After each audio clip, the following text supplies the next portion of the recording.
So the first thing we're going to use is some of that parsley and some of the fresh thyme that I have here. I'm not using this front bunch to that. The front bunch is all lemon thyme. I want some of the more fragrant stuff in the back here. Then down in the back here I've got some grape tomato. Got some ripe ones all in between there. But I'm going to pick some of the grape tomato to put into it. You can use any tomato. Actually, I have this nice heirloom one here. Saving that for when I'm making bacon. I usually like frying it in bacon fat just to heat it through. Boy, that thing is good. What's up, soldiers? Chris here, CaribbeanPot.com vibes, and up in the kitchen as usual. After posting a picture of, if you're following me on Instagram, you would have seen that, of the curried kingfish with the boiled and fried cassava. There were a number of requests for that video, the refried cassava. Now, I have done a version of this before, but that one had salted cod in there. This one here is total vegan, vegetarians. You're gonna like this. So we're doing, due to popular demand, refried, boiled and fried cassava. You're gonna like this one, man. Vibes it up. I've got about a half pot of water here coming up to a boil, and what I'm gonna do is go in with a bit of salt. And this is the frozen cassava that I purchased. Yes, we are using frozen cassava. I like it because it's, one, it guarantees to boil, and two, peeling cassava is not all that easy from fresh. So I'm just gonna go in, make sure you have enough water in there to fully cover the cassava. Turn up your heat, and I'll bring that up to a boil. I would highly recommend you follow the instructions on the package of the cassava you purchased. In my case here, it says to cook for 30 minutes. I know for a fact that it does cook much sooner than that, so I'm guessing after about 20 minutes I will check it. But how you will check it is you would get a sharp knife and you would poke it straight through a paring knife, and if there's no resistance, it means it's fully cooked. So that's the first step. While that is boiling away there, now it's going to come up to a boil. When it comes up to a boil, reduce it to a rolling boil and let it go. As the cassava comes up to a boil and starts boiling, I'm just going to prep the other ingredients that I'm using. We'll need some olive oil. I've got here 2 scallions. I'm just going to trim off the bad parts and give it a rough chop. I've got those grape tomatoes from the backyard, a couple cloves of garlic. I've got these not Scotch bonnet. We're not using Scotch bonnet today, but if you have and you want to use Scotch bonnet, totally up to you. Bird's eye pepper or chili, and I'm going to use one of them. Chop it up very fine.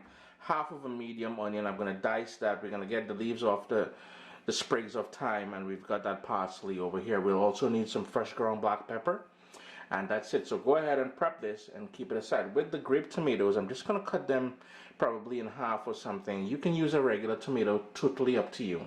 It's been going now for about 20 minutes, so all you want to do is take a paring knife, go through the thickest part. Notice there's no resistance, means it's fully cooked.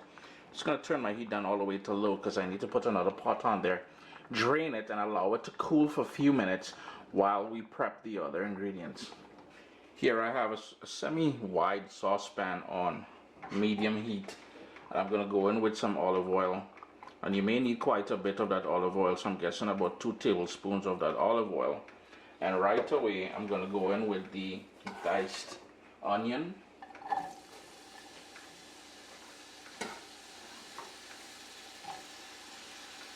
as well as the garlic, and I'm just going to let that go for a few minutes, maybe 2 or 3 minutes, until it softens up and it does all that niceness it usually does. I think I forgot to mention that my heat is on low, and here's where I'm going to go in with some fresh ground black pepper.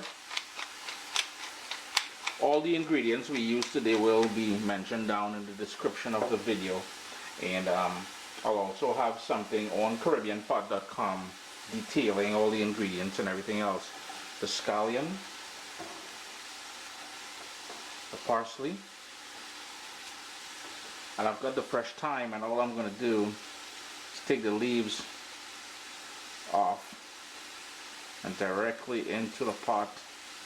Maybe 2 sprigs should be enough. I'll use the rest that I have there for seasoning some chicken tomorrow. I've got there the chopped bird's eye chili or bird pepper. Now remember, when you handle such hot peppers, to wash your hands with soap and water immediately after, or pay the consequences.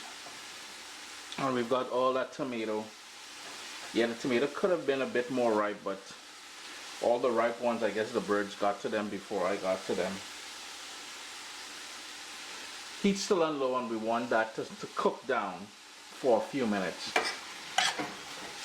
My heat is still on low, in case if you're wondering, or if I forgot to mention.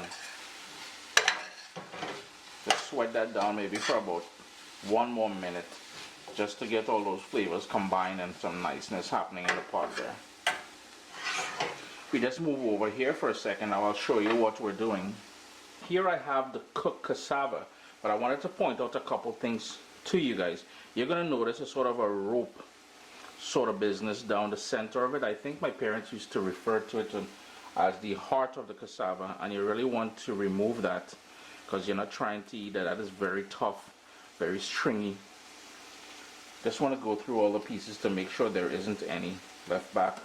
And it's usually down the center, and it's usually, there's only one time per piece it would occur. So over here, as you can see, still pretty hot. Now all I would do here now is give this a rough chop into bite-sized pieces. That is totally optional. If you want to make it, allow it to be as big as the full length of it here. That is cool as well. So I'm just going to cut these up into small pieces. I just find it easier to work in the pot after. And I believe there is, nope, this one is good. Let's give that a rough chop. So here we go, you can see that again. Just going to take that out, discard it, and give everything a nice rough chop, and we're ready to go now into the pot with all the other ingredients. While everything is still nice and bright and brilliant, this is where, now we've developed a flavor in there, don't get me wrong. This is where we're going to go in with all that pre-cooked cassava now. So I hope you guys are paying attention to how simple this dish is to put together.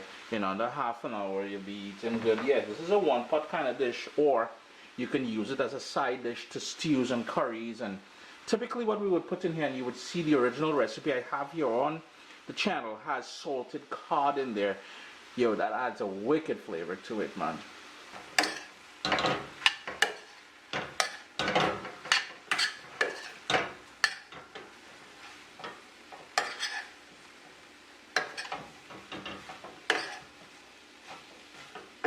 Now here's where you're going to personalize things. You can do two things here. You can taste it for salt and adjust it accordingly. Remember, we boiled that cassava in salted water, so you probably won't need any more salt in there. The second thing is very important. Now, to cut back on the amount of olive oil that you start off with, you can also use vegetable oil or coconut oil. That's cool. What you can do is use a non-stick frying pan, and that will allow you to cut back on the amount of oil. And the second real sort of personalization you can do here is you can keep it on until it forms a sort of a crust on there. So the longer you have it on the heat, the more of a crust is going to form on the outside of the pieces. And using a non-stick pan will really help you to develop that sort of crust better than the stainless steel pan that I'm using. But there you go, guys. Chris here, CaribbeanPot.com. Always a pleasure to have you all in the kitchen with me. Boiled and fried cassava, a lovely dish, vegans, vegetarian. You guys are going to like this one. Remember to hit that thumbs up. If you have a question, feel free to leave it down in the comment section below. I try to answer questions and comments and stuff like that within the first 24 hours of the video going live here on YouTube.